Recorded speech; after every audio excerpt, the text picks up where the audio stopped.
I've been reading again. It's one of those things that I tend to do in the morning now, when I'm not doing other things like meditating or ruminating. And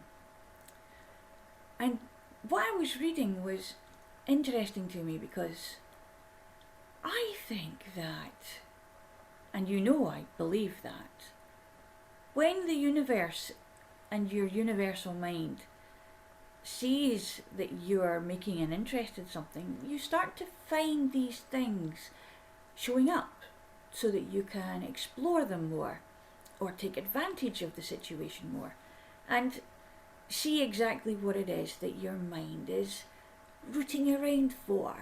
At the moment, my mind is rooting around like a pig looking for truffles, and that's good because it helps me to have a free flow of thought and understanding and make some logic out of stuff.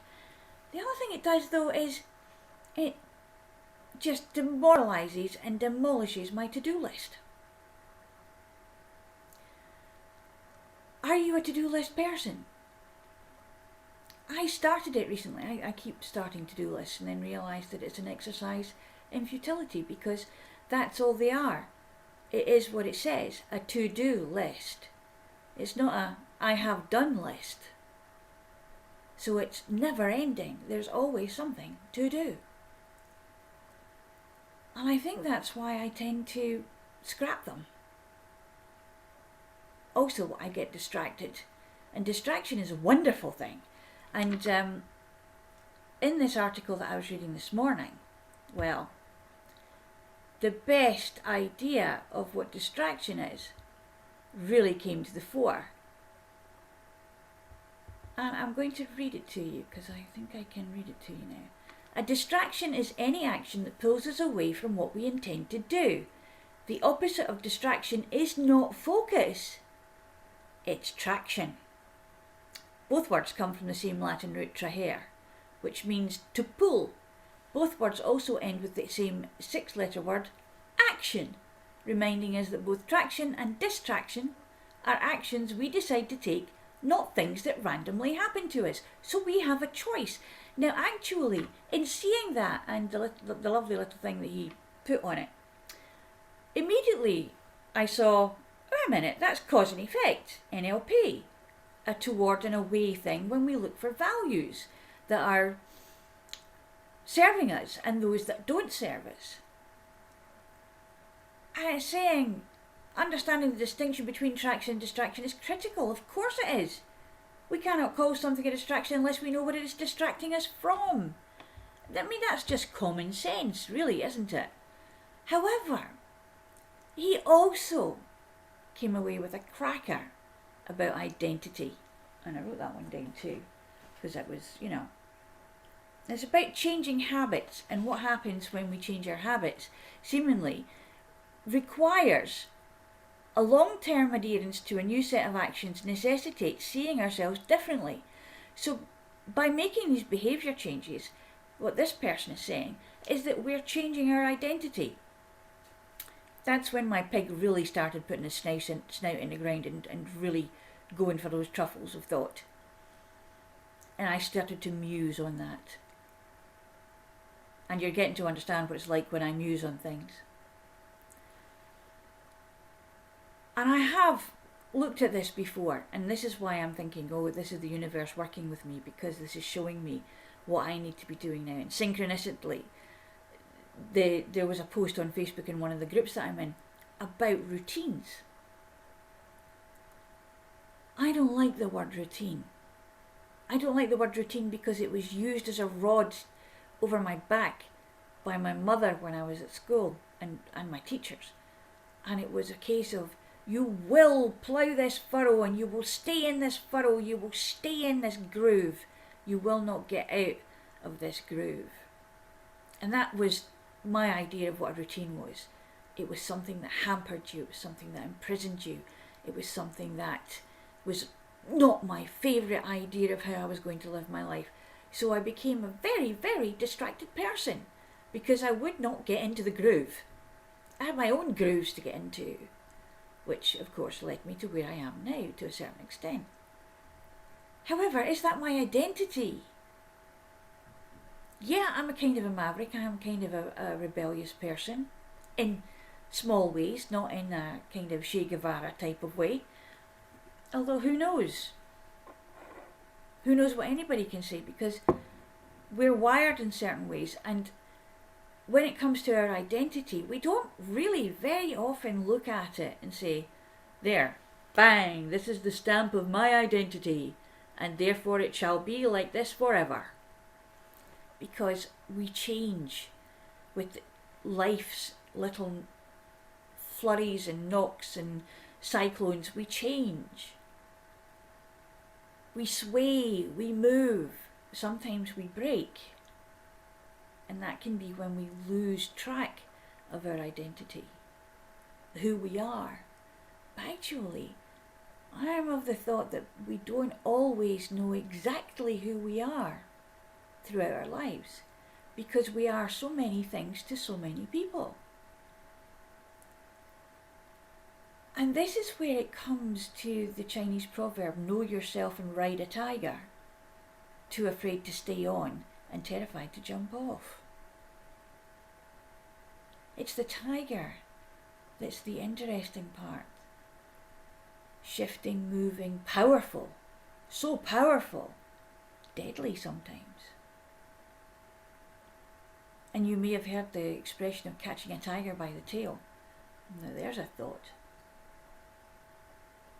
Because looking at our identity can be just that. You never know which way it's going to turn. Do you identify as a mother, a sister, a brother, a father, an uncle, an aunt, a boss, a worker, a slave to your family, a slave to your propensity for being a giving person and never doing anything for yourself? Are you a giver? Are you a doer? Are you a talker? What these behaviours are, this guy is saying, are what you are identifying as. And I can actually agree to that to a point. When I was in the veterinary profession, I would give my profession before my name, because I identified that was it. And that coat is still kind of hanging on my shoulders, because it never really goes away, because that identity infiltrated every other part of my life. There weren't that many other parts of my life anyway, because I had a vocation. This was my life, this was my identity, and this was what I identified as, to a certain extent. However, I've always also identified shamanically. It's like a river that runs through my life with little tributaries that go and fertilise and irrigate these little places in my life. And some of them have grown some wonderful things. So my identity as a healer has always been there. It was kind of like going onto a beach and taking up a rope and go, oh, there you are. Look at you. I wonder what you do. What's going to happen when you come out to play? How do I change this? And that was through a change of behaviour, because I changed my job. I stopped my job. I left my job. And as we know, I was told I was going to leave my job, and that was a case of, are you kidding me? You have to have rocks in your head. You think I'm going to do that? Well, here I am, not in that job. Doesn't mean the job part went away, because there was a connection there with animals, which was part of the shamanic wiring. I'm a wife now too. Getting into that identity has been a little bit like wearing shoes that are size too big for me, for a lot of the time. But then I realised that I can actually make the terms of this identity, and so I did. Every so often we have to renegotiate, but it's working. But I don't really consider myself as a wife the way that perhaps my mother considered herself a wife. For me, it's something entirely different. Maybe because I came at it in my later life, in my 50s. Who knows? I'm not a mother, so I cannot identify that way. I am a sister, and I'm an auntie. I'm also, strangely enough, a godmother to at least 6. And they keep growing when they have children to a certain extent, because it kind of flows. I've no idea why they decided that I would be a godmother.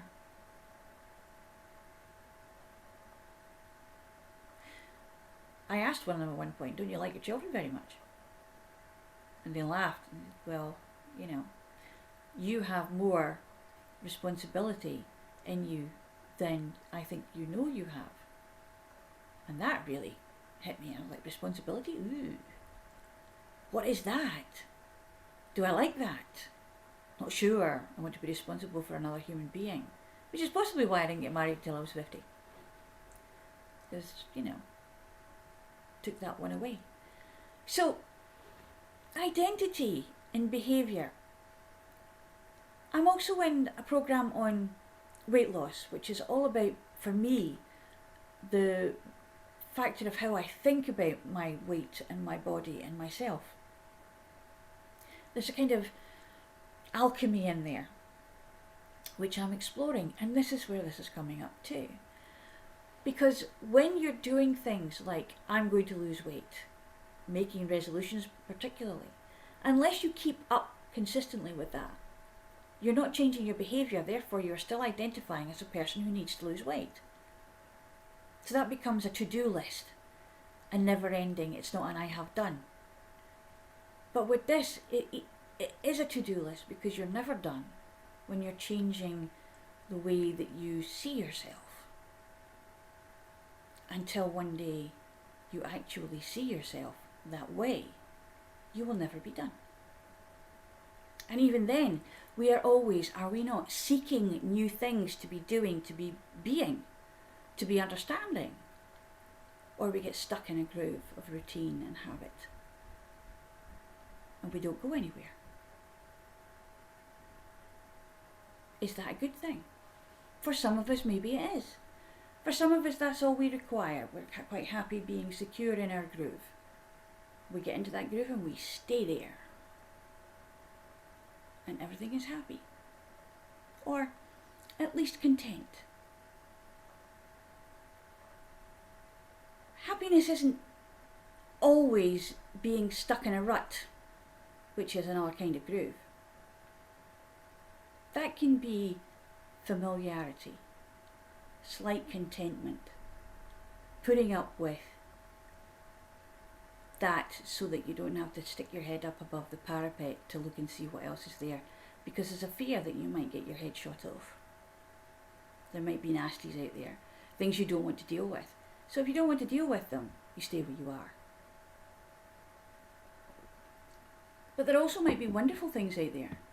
There might be amazing adventures, true, wonderful things that you never thought you would see, that you never thought you would do. I know that feeling, because that kind of happened to me. And hopefully will continue to happen. Doing this, for instance, this is out of my comfort zone. You wouldn't think it, but it is. It's also something that I've scheduled. It's not on a to-do list. It's on my schedule. My schedule is slightly fluid, as is my identity. It's not something that is fluid in that when I take this off, I'm no longer shamanically inclined. I wouldn't be breathing if I wasn't shamanically inclined. This is my belief, and for me that's a fact. It's something that I think about all the time. There's always something that I'm noticing, something that is coming at me, things that are coming in from the ether, And of course, when people are calling me and asking me for help and become my clients, I'm shamanically inclined. And that can happen any time of the day, no matter what I'm doing. If I'm in the garden, if I'm going for my walk, on the odd occasion when I do go out to the shops, because we're only allowed to go out with one of us, so I let Andrew do that because, you know, it gets him out of the house. And he enjoys to be out of the house. So I enjoy to be out of the house too, but in my garden. I don't particularly like shopping, never have. I don't identify as a shopper. As any one of my friends could tell you, when it comes to clothes shopping, I'm a nightmare. But that's it, I don't identify with the idea that wearing clothes that are fashionable are part of my identity.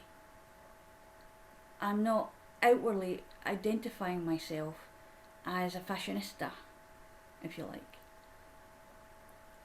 I'm not identifying myself as someone who hates clothes either. I see them as a utility. I do like to wear nice things, occasionally. But actually I like to be comfortable more. And I think that's it, I'm comfortable. And where I'm comfortable, I work better, my brain works better. My mind is continually looking for those truffles, snorting around in that murk that's in the back of my head, where all the stuff that I read and learn and see and think about and I'm being shown in my dreams, they all get to be snuffled out, rooted out and examined at varying times in the day and night. So I'm wondering, what do you identify as? Who do you identify as? Do you realise that you actually are many different identities to many other people? Because you only show one facet of your personality, your identity, when you're doing that one thing. When you're being a friend, when you're being a wife, a mother, a lover, a sister, a brother, a father, an uncle, an aunt, a teacher, a student, a listener, a speaker.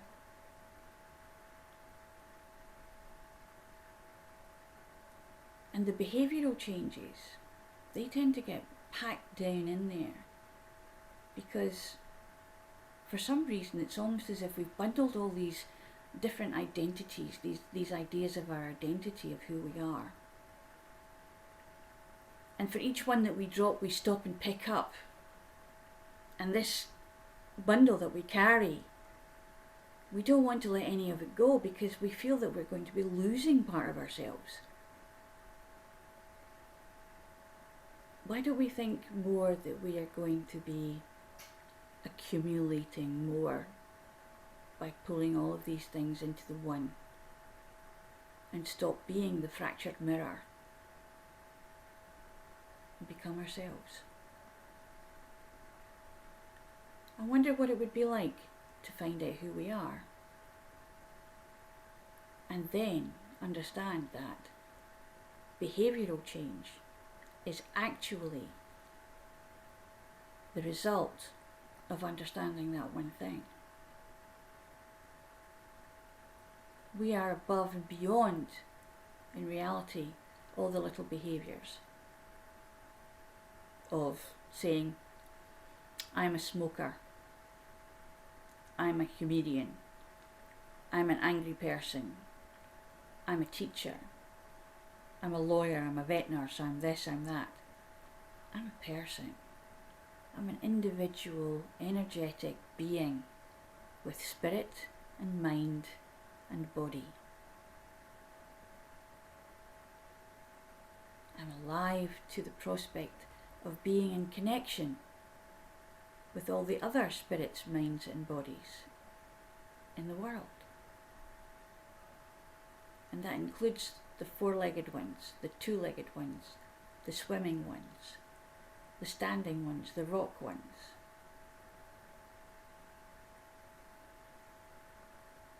Because they're all made up of the same stuff.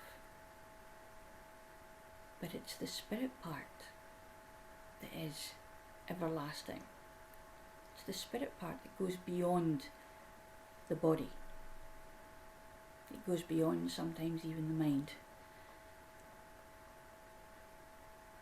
You are always more than you think you are. Have a good day. I'm interested to see where this journey this week is going to take us. See you later.